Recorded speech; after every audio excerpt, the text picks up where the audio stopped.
살아 움직이는 교회라는 주제를 가지고 말씀을 계속 살펴보고 있습니다. 오늘은 예배와 제자도에 대해서 함께 살펴보려고 하는데요.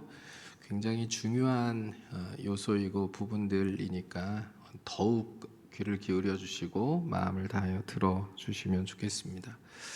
여러분, 사람이 심장이 뛰지 않으면 우리가 어떻게 됐다고 얘기를 합니까? 심장이 안 뛰어요. 심장이 안 뛰면 CPR을 하죠. 예. 그런데 그럼에도 불구하고 심장이 계속 뛰지 않으면 죽었다고 선고를 하게 됩니다. 심장이 뛰지 않으면 죽는 거죠. 교회도 마찬가지라고 생각이 돼요. 교회에도 심장이 있는데 그 심장이 뛰지 않으면 교회도 죽을 수 있습니다. 맞죠? 그러니까 영원한 교회가 있으면 좋을 것 같은데 지상에는 영원한 교회가 없어요. 왜냐하면 지상의 교회들도 뜨겁게 심장이 뛰며 움직이다가 심장이 뛰지 않는 그런 상황을 맞게 되는데, 심장이 뛰지 않으면 교회도 죽기 때문에 그래요. 교회가 새로 생겨나기도 하고 교회가 사라지기도 합니다. 이거를 이제 사람으로 얘기하면 사람이 태어났다가 사람이 죽는 것과 마찬가지로 교회도 세상에 생겨났다가 또 교회가 없어지기도 하는, 문을 닫기도 하는 그런 상황들이 역사에서 계속 반복되어 왔다는 것을 우리가 너무나도 잘 알고 있습니다. 교회도 심장이 뛰지 않으면 죽게 됩니다. 그러면 교회의 심장은 무엇이라고 얘기할 수 있을까요, 여러분? 교회의 심장은 뭘까요? 교회의 심장은, 한번 따라해 보시죠. 교회의 심장은 예배다. 교회의 심장은 예배입니다.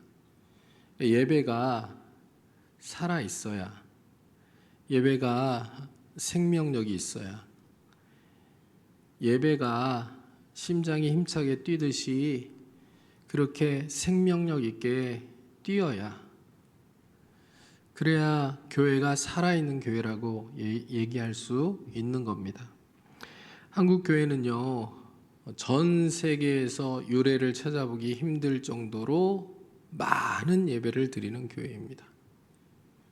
제가 미국 교회 탐방을 하면서 깜짝 놀란 게 있습니다. 뭘까요? 미국 교회가 평균적으로 일주일에 몇 번 예배를 드릴까요? 미국 교회 평균적으로 예배를 일주일에 한 번 드립니다. 공식적으로 교회에서 드리는 예배는 일주일에 한 번입니다. 주일날 혹은 토요일날 예배를 드리는 겁니다. 공식적인 예배예요. 무슨 1, 2, 3, 4부 예배 이런 개념으로는 한 번이라는 얘기예요. 1, 2, 3, 4부 이렇게 하면 4번 드리는 거잖아요. 근데 그런 개념이 아니라 온 성도들이 교회에 와서 예배를 드리는 것은 일주일에 공식적으로 한 번이에요. 새벽 예배 없습니다. 수요일날 수요 예배 없습니다. 금요일날 금요일성 집회 없습니다. 그럼에도 불구하고 놀라운 일이 뭐냐면요, 미국 교회가 쇠퇴기를 겪는다. 미국 사회 전체가 이제 크리스텐덤을 넘어서서 이제 내리막길을 걷고 있는 그런 상황이다라고 얘기하는데, 요즘에 통계를 보면 미국 교회는 쇠퇴기에서 이제 보합세예요. 딱 멈춰 있어요. 내려가다가 내려감이 멈춘 거예요. 딱 정지해 있습니다. 다시 부흥을 위해서 반대로 그래프를 그리기 시작하는 상황이 됐어요. 그러니까 한국 교회는 어떨까요? 세계에서 유래를 찾아보기 힘들 정도로 많은 예배를 드립니다. 일주일에 우리가 예배를 드리는 거, 새벽 예배를 포함해서 평균적으로 수요일, 금요일, 주일 이렇게 예배를 드리는 거, 일주일에 8번에서 10번 정도 예배를 드립니다. 많이 드리는 교회는 10번, 적게 드리는 교회는 8번 정도 예배를 드려요. 우리 교회와 비슷한 상황이죠. 예배는 많아요. 요래를 찾아보기 힘들 정도로 예배도 많고 훈련도 많고 성경 공부도 많고 많아요. 그런데 한국교회는 쇠퇴하고 있습니다. 내리막길을 걷고 있어요. 왜 그럴까요? 그 이유가 뭘까요? 심장이 병들어 가고 있기 때문에 그렇고 심장이 죽어가고 있기 때문에 그렇습니다.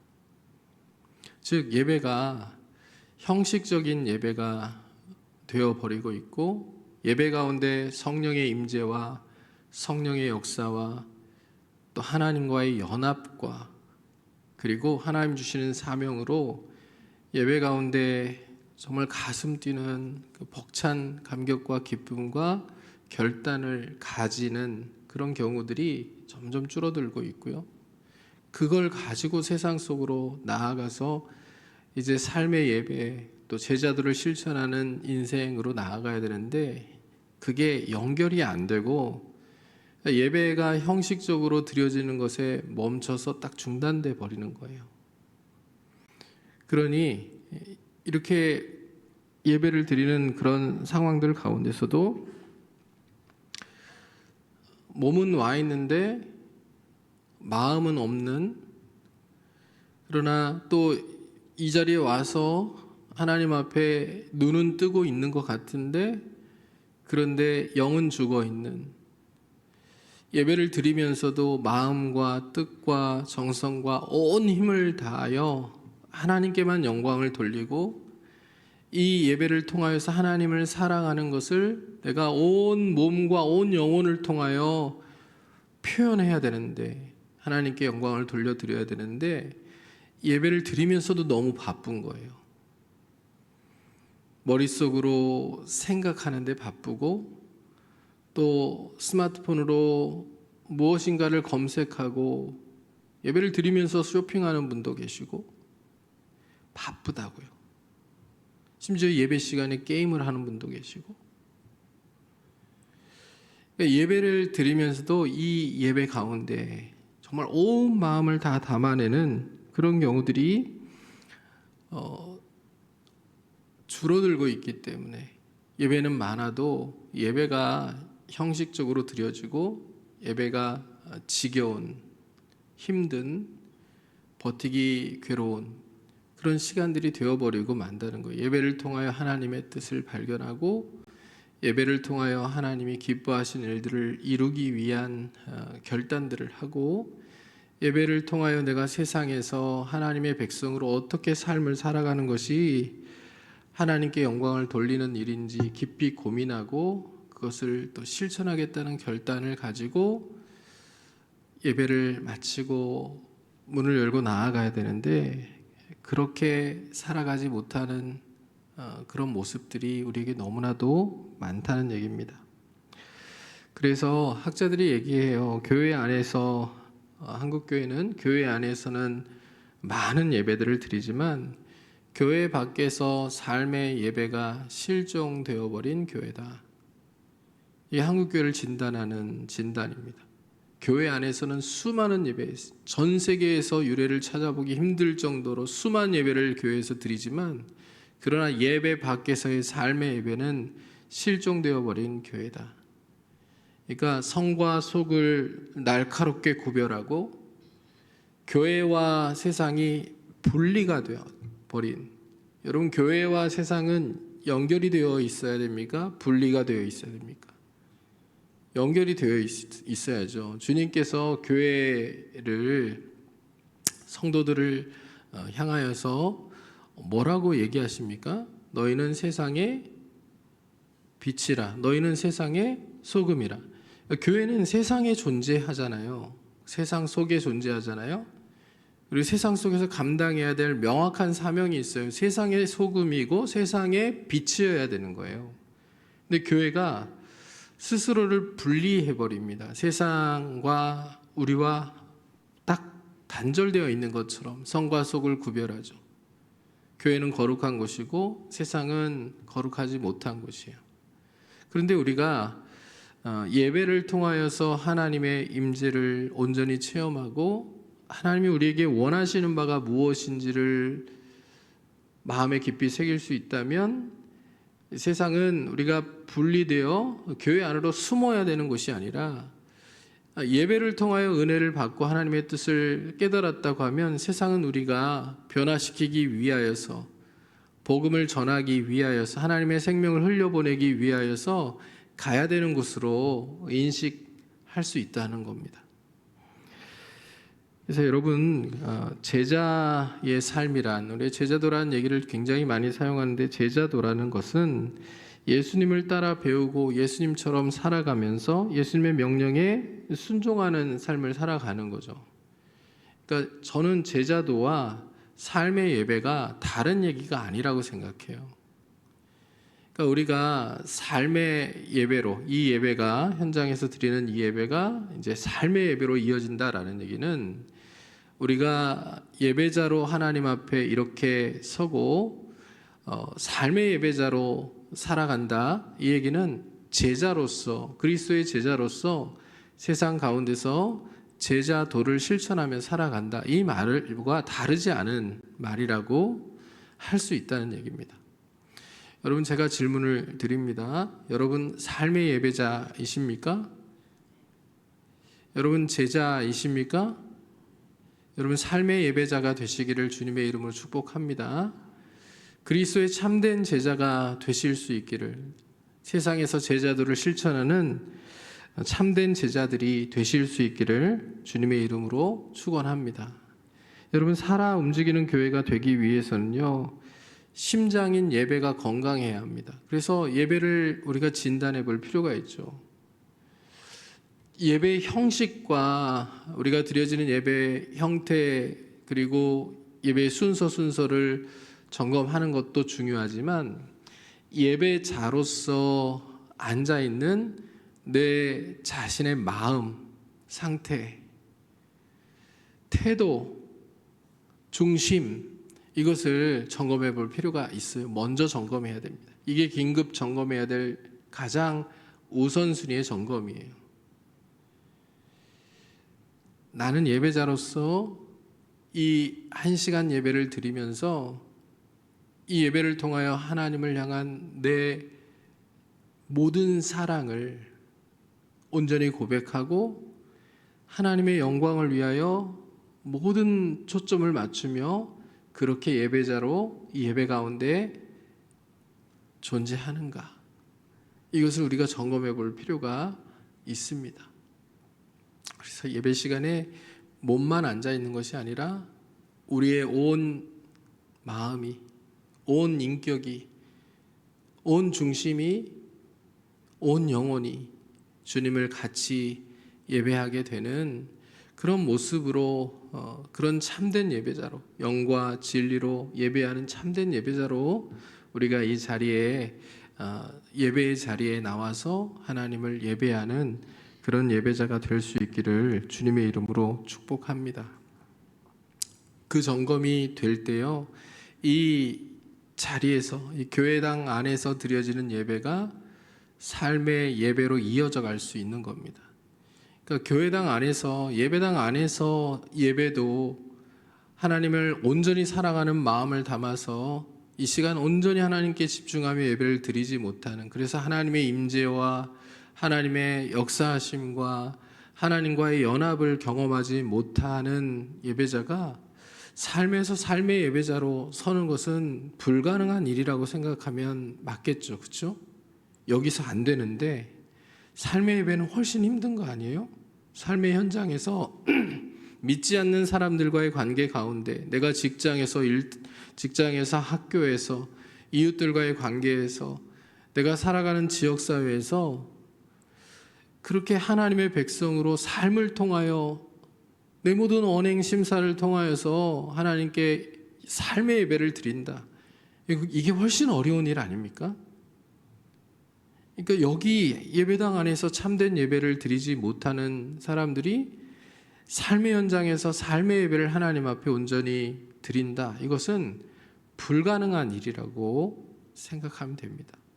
그러니까 우리가 삶의 예배자로 서기 위해서는 먼저 하나님 앞에서 하나님의 백성들이 모여서 구원의 은혜를 주신 하나님을 찬양하고 하나님께 집중하며 하나님의 말씀을 통하여 교훈을 받고 하나님의 말씀을 통하여 위로를 받고 하나님의 말씀을 통하여 또 믿음의 도전을 받고 하나님의 백성답게 살기를 다짐하고 서는 그 일이 우선돼야 됨을 우리가 잊어버리지 않는, 그래서 예배 시간에 진짜 하나님이 기뻐하시는, 하나님이 영광을 받으시는 참된 예배자로 먼저 서게 되는 우리 모두가 될 수 있기를 주님의 이름으로 축복합니다. 그럴 때 여러분 우리의 삶의 예배가 살아나고요. 그리고 우리가 제자도라는 거, 그리스도의 제자로서 제자의 길을 힘있게 걸어갈 수 있게 됨을 잊지 않았으면 좋겠습니다. 오늘 우리가 읽은 본문이 바로 그 얘기들을 하고 있는 거예요. 먼저 로마서 말씀을 보면요, 로마서 말씀은 우리가 드리는 예배가 어떠해야 되는지 예배의 본질에 대해서 이야기를 하고 있습니다. 그리고 마태복음 28장 18절부터 20절까지 말씀은 제자의 길이 무엇인지를 우리에게 가르쳐주고 있어요. 그래서 이 예배와 참된 예배와 그 다음에 제자도가 함께 존재하는 그 교회가 살아 움직이는 교회가 될 수 있다는 얘기예요.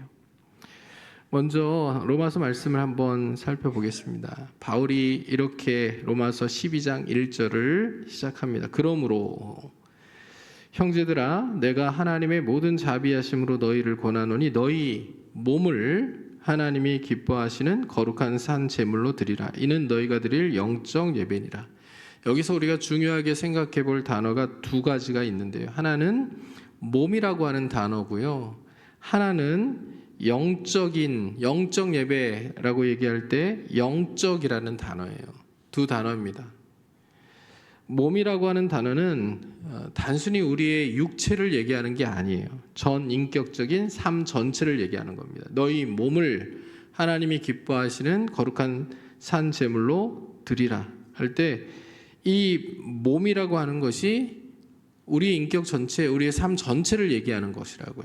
이해되시죠? 그 다음 뒤에 나오는 영적 예배라고 나오니까 이게 좀 헷갈리게 만들어요. 우리가 세상 속에서 삶의 예배를 드리는데 이것은 영적인 행위다 이렇게 이해하게끔 만들거든요. 근데 이 영적이라는 단어는 정확히 번역을 하면 합당한, 여기 로기케라고 하는 단어가 쓰였어요. 여러분 로직, 논리 이렇게 번역할 수 있는 단어잖아요. 그것의 그 원형이 되는 로지케라고 하는 단어가 여기에 쓰였는데, 로기케 혹은 로지케라고 불리는 이 단어가 이성적인, 합당한, 이치에 맞는 이렇게 번역이 되는 단어예요. 그러니까 영적 예배니라 라고 되어 있는 부분을 이성적인 이렇게 번역을 해보면요, 합당한 예배니라, 이성적이고 이치에 맞는 예배니라 이렇게 번역할 수 있다고요. 그러니까 우리가 삶 전체로, 전인격적인 삶 전체로 드리는 그 예배가 그게 하나님 앞에서 논리적으로 맞고 이성적으로 맞고 이치에 맞고 합당한 예배다라는 얘기예요. 그러니까 우리의 삶 전체로 하나님께 예배하는 이 삶의 예배가 하나님이 우리에게 원하시고 마땅히 요구하시는 이성적이고 합리적이고 이치에 맞는 예배다. 그러면 앞에 이제 그러므로라고 하는 단어가 나오잖아요. 그러므로는 로마서 1장부터 11장까지 말씀을 다 받는 단어예요. 그러니까 로마서 1장부터 11장까지는요, 11장 마지막 절까지는요, 구원의 은혜에 대해서 얘기해요. 우리가 은혜로 말미암아 구원을 받은 것에 대하여 사도 바울이 강조하여 얘기합니다. 우리가 잘나서 구원받은 게 아니라 우리는 죄인이고 죄로 인하여 죽을 수밖에 없는 존재이고 영원한 멸망에 처할 수밖에 없는 존재이지만 하나님께서 은혜로 말미암아 우리를 구원해 내셨다. 하나님의 의가 우리를 구원해 냈다라는 것을 강조하는 거예요. 그러므로 그러니까 하나님에 의하여서 예수 그리스도의 십자가 희생의 은혜를 통하여서 구원받은 하나님의 백성들이라면 예배당 안에서만 예배하는 존재가 아니라 몸으로, 삶 전체로 전인격적인 삶을 통하여서 하나님 앞에 삶의 예배를 드리는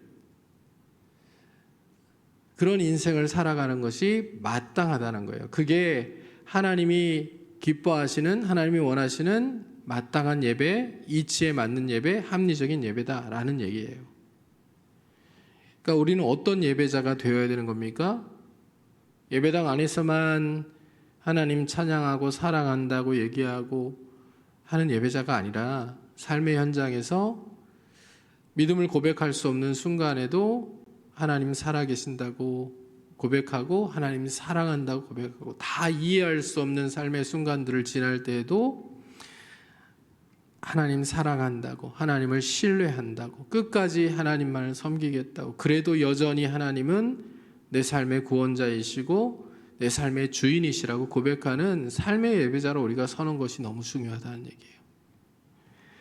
여러분 그렇게 삶을 살아갔던 한 사람을 우리가 잘 알고 있습니다. 디트리 보네포라고 하는 분을 우리가 잘 알고 있어요. 선한 능력으로라는 찬양을 작시한 분이잖아요. 이 디트리 보네포의 이야기를 잠깐 정리해서 말씀을 드리면 2차 세계대전 당시에 히틀러 독재에 맞서서 싸운 독일의 신학자이자 목회자가 보네포였죠. 그러나 하나님의 교회는 어떤 폭정 아래서도 침묵할 수 없다라는 신념을 가지고 나치 정권과 맞서 싸웠어요. 그 잔혹함을 공개적으로 비판했고 또 그 대가로 결국 체포되어서 감옥에 갇히는 그런 상황이 되었습니다. 감옥은 어둡고 냉혹한 곳이었죠. 그곳엔 자유가 없었어요. 히틀러 독재에 반대하는 이 죄수들을 감옥에 가둬놓고 편안하게 있도록 내버려 두진 않았죠. 그가 감옥에서 수없이 많은 고초를 겪으면서도 그의 심장이 여전히 하나님을 신뢰하며 또 하나님을 예배하는 일에 힘있게 뛰었습니다. 육체적으로는 히틀러 정권이 자유를 박탈하고 그를 예배할 수 없도록 만들었지만 그가 감옥에 갇혀서 감옥을 교회로 만들어 놓았어요. 그 감옥에 갇혀서 하나님을 찬양합니다. 암송하고 있는 하나님의 말씀을 통하여서 함께 감옥에 갇힌 그런 동료들과 함께 그 감옥에서 하나님을 찬양하며 하나님의 말씀을 나누며 또 서로 위로를 전하며 또 하나님이 하실 일들을 기대하며 그렇게 감옥을 예배당으로 만들어 버렸어요.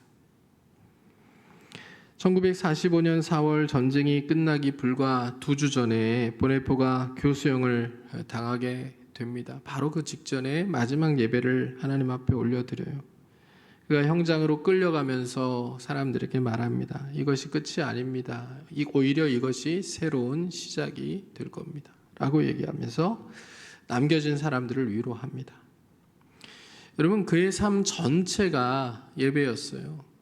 어디에 있든지 무엇을 하든지 자신이 하나님의 사람임을 기억하고 또 하나님을 사랑함을 고백하고 하나님께 영광을 돌려야 된다는 것을 기억하며 살았던 그의 삶 전체가 하나님이 기쁘게 받으시는 예배가 되었다는 얘기입니다. 그러니까 우리가 드려야 될 예배는 여러분 이 예배당에만 국한되는 예배가 되어서는 안 돼요. 어떤 삶의 자리에서도 우리가 하나님을 전인격적으로 사랑한다고 고백하고 또 하나님의 영광을 위하여 우리가 감당해야 될 일들이 무엇인지를 고민하고 움직여가는 것, 이것이 하나님이 우리에게 원하시는 정말 기뻐하시는 합당한 구원받은 자로서 합당한 이 삶의 예배 그리고 하나님의 영광을 받으시는 예배임을 우리가 잊어버리지 않고 살아갈 수 있기를 주님의 이름으로 축복합니다. 여러분 그 다음에 우리가 살펴볼 장면이 제자도에 대한 부분입니다. 제가 아까 말씀드렸죠. 예배당 안에서의 예배는 삶의 예배로 이어져야 되는데 그 삶의 예배라는 것을 다른 말로 표현하면 제자도라고 이야기할 수 있다고요. 여러분, 삶의 예배를 다른 말로 표현하면 뭐라고 얘기할 수 있다고요? 제자도. 많이 들으셨잖아요, 제자도라는 표현을. 여러분, 마태복음을 한번 보면요, 예수님께서 뭐라고 말씀하신지를 우리가 보게 되는데요. 28장, 마태복음 28장 19절과 20절 말씀을 한번 보겠습니다. 그러므로 너희는 가서 모든 민족을 제자로 삼아 아버지와 아들과 성령의 이름으로 세례를 베풀고 내가 너희에게 분부한 모든 것을 가르쳐 지키게 하라. 볼지어다 내가 세상 끝날까지 너희와 항상 함께 있으리라 하시니라. 우리가 첫날 살펴봤던 것과 조금 다른 부분의 포인트를 강조를 둬서 이 본문을 볼 필요가 있는데 중요한 단어가 두 개예요. 제자로 삼아라고 하는 부분입니다. 그 부분을 한번 이렇게 밑줄을 한번 쳐보세요. 제자로 삼아. 요 부분과 가르쳐 지키게 하라. 요 부분, 두 부분입니다. 한번 밑줄을 이렇게 쳐놓으시고 한번 들어보세요. 여러분, 제자라는 단어가 나오는데요. 제자라는 단어는 이 마테테스라고 하는 단어인데 이 제자라는 단어는 단순한 학생이 아니라 삶으로 배우는 사람을 의미하는 단어예요. 그러니까 우리가 흔히 이제 내 제자다라고 얘기할 때는 뭔가를 이렇게 가르쳐주고 이론적으로 뭔가를 가르쳐주고 배우는 사람, 이게 제자라고 얘기하잖아요. 그런데 원래 마테테스, 이 제자, 헬라어의 마테테스라고 하는 단어의 의미, 그 당시의 문화적 상황으로 보면 제자는 이론을 배우는 사람이 아니에요. 그러니까 예수님이 하셨던 제자 훈련을 우리가 보면요, 예수님이 제자를 삼아서 어떻게 하셨죠? 자, 일주일에 한 번씩 2시간씩 교육하는 거야, 이렇게 얘기하셨나요? 자, 수요일날 모이자. 수요일날 모여서 일주일에 2시간씩 제자훈련 하는 거야. 그렇게 하고 자, 흩어져, 이렇게 얘기하셨나요? 공부 끝나고 흩어져서 한 주간 알아서 살다가 또 다시 모여서 2시간 공부하고 이렇게 하셨나요? 아니에요. 24시간을 동고동락 하신 거죠. 그렇죠? 24시간만요? 아니요. 매일 같이 3년 동안 예수님이 제자들과 같이 사셨어요. 제자를 삼는다는 것은 그걸 의미하는 거예요. 동고동락하면서 이론적인 부분들도 가르치지만 삶으로 가르치는 것, 그리고 제자가 된다는 것은 삶을 통하여 배운다는 것, 그것을 의미하는 거예요. 삶을 통하여 배우는 사람, 이게 제자의 의미예요. 그러니까 예수님은 제자들에게 이제 승천하시면서 말씀하시죠. 가서 제자를 삼으라고 얘기하세요. 이 말은 단순히 전도하라라는 얘기가 아닙니다. 전도해라 이 얘기가 아니라 예수의 길을 함께 걷는 사람을 삶을 통하여 세워가는 것을 얘기하는 거예요. 그러니까 사람들에게 복음을 전해서 전도하는 것 이상의 의미를 갖는 거예요. 제자를 삼는 것은. 그러니까 제자를 삼기 위해서는 여러분 뭐가 받쳐줘야 돼요? 말로만 가르치는 게 아니니까 제자를 삼으려면 뭐가 받쳐줘야 되냐면 제자를 삼는 사람의 삶이 받쳐줘야 돼요. 그 삶이 매력적이고 그 삶이 하나님과의 연합이 보여지는 삶이어야 되고 하나님의 생명이 보여지는 삶이어야 되는 거예요. 그러니까 이게 어려운 거잖아요. 너무 어려운 일이잖아요.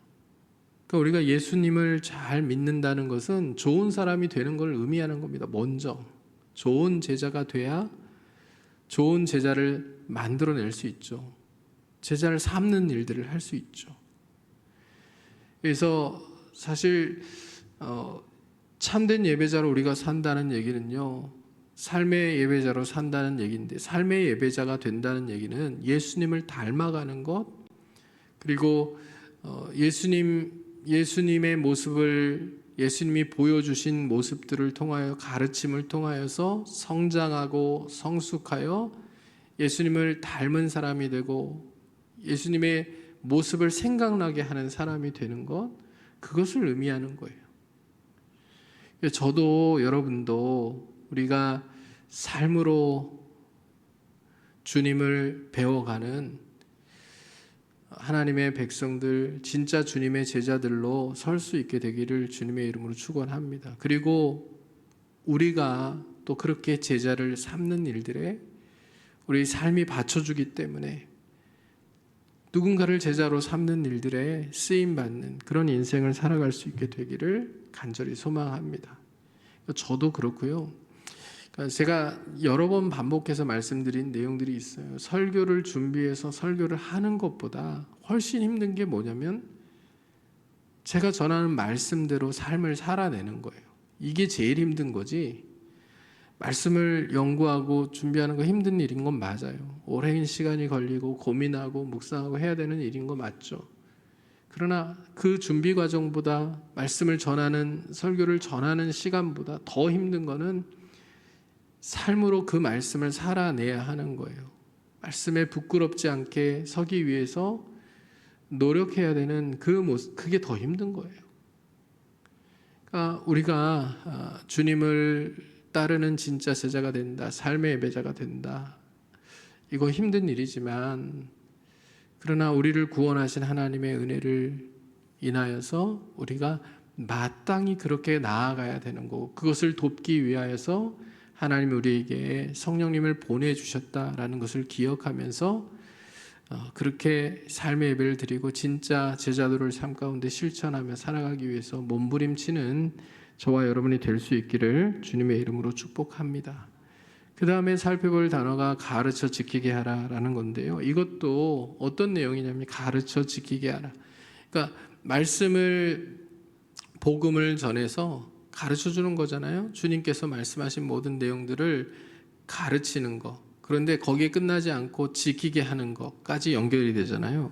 단순한 지식 교육을 하라는 얘기가 아니잖아요. 삶의 순종과 실천까지 포함하는 전인격적인 훈련을 의미하는 거예요.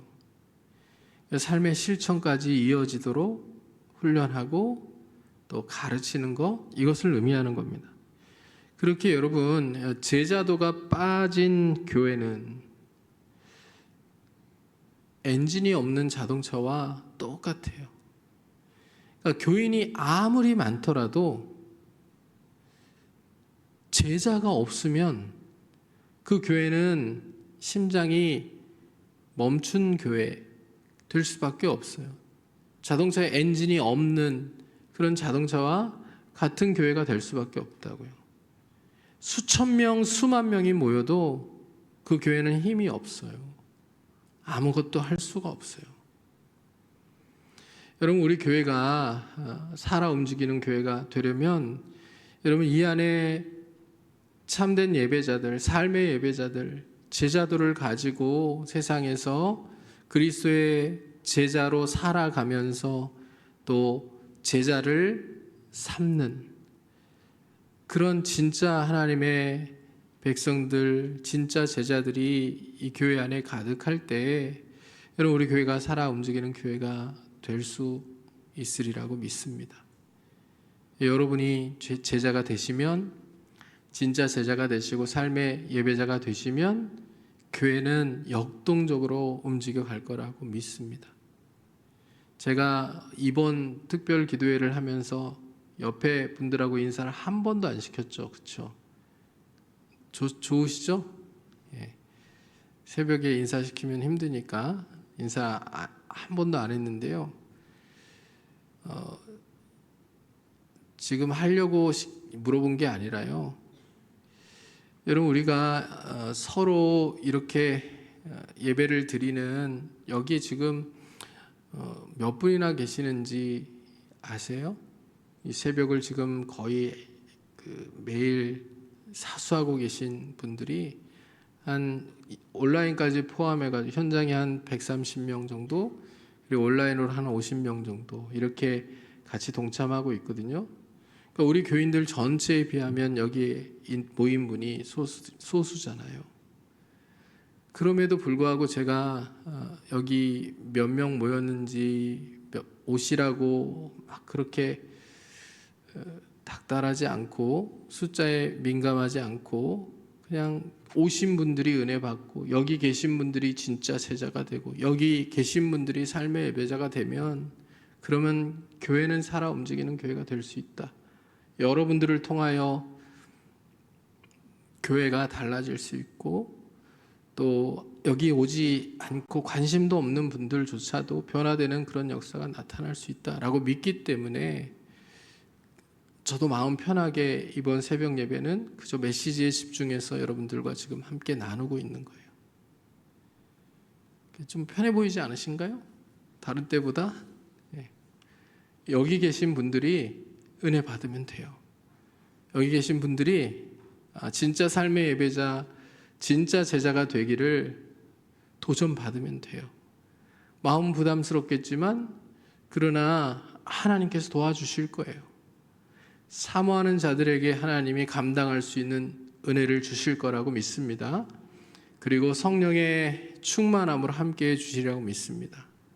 그런 마음을 가지고 우리가 걸어갔으면 좋겠어요.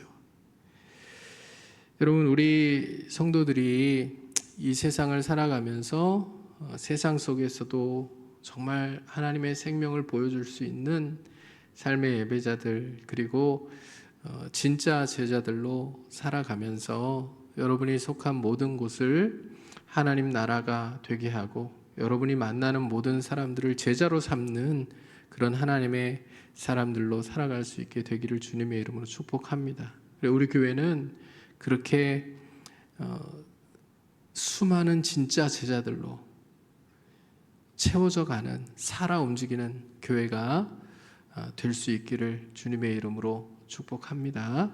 이 마음을 가지고 우리 찬양하고 또 기도하는 시간 갖기를 원합니다.